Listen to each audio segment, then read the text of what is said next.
5 berita terpopuler hari ini, Rabu 8 Juli 2026 di Bloomberg Technos Flash 5. Yang pertama, MSCI tetap bekukan saham RI dalam review Agustus.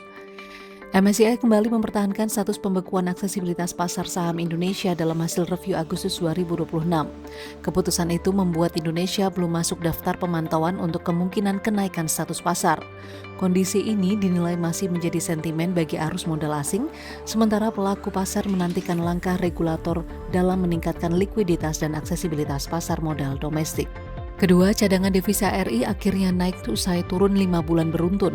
Cadangan devisa Indonesia akhirnya naik menjadi 145,6 miliar dolar Amerika Serikat pada akhir Juni 2026 setelah mengalami penurunan selama 5 bulan berturut-turut. Kenaikan sebesar 700 juta dolar Amerika Serikat dari posisi Mei ditopang oleh penerimaan pajak dan jasa.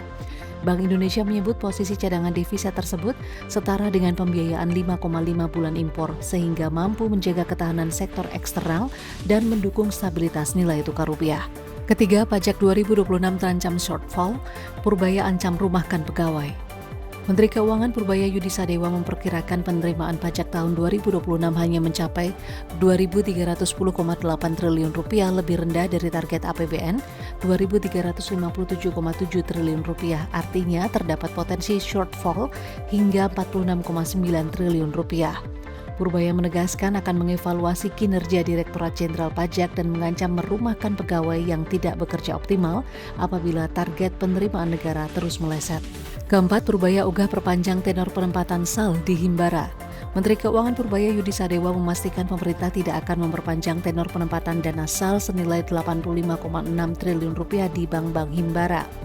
Menurutnya, kebijakan tersebut hanya bersifat sementara untuk menjaga likuiditas perbankan dan bukan solusi jangka panjang. Dana SAL akan kembali ke kas negara setelah jatuh tempo untuk mendukung pengelolaan APBN yang lebih optimal. Kelima, korupsi batubara PLTU diduga picu pemadaman negara rugi 5 triliun rupiah. Kasus dugaan korupsi pengadaan batubara untuk pembangkit listrik tenaga uap atau PLTU diduga menyebabkan kerugian negara hingga 5 triliun rupiah. Praktik tersebut diduga melibatkan pasokan batubara yang tidak sesuai spesifikasi sehingga memicu gangguan operasional dan pemadaman di sejumlah pembangkit listrik.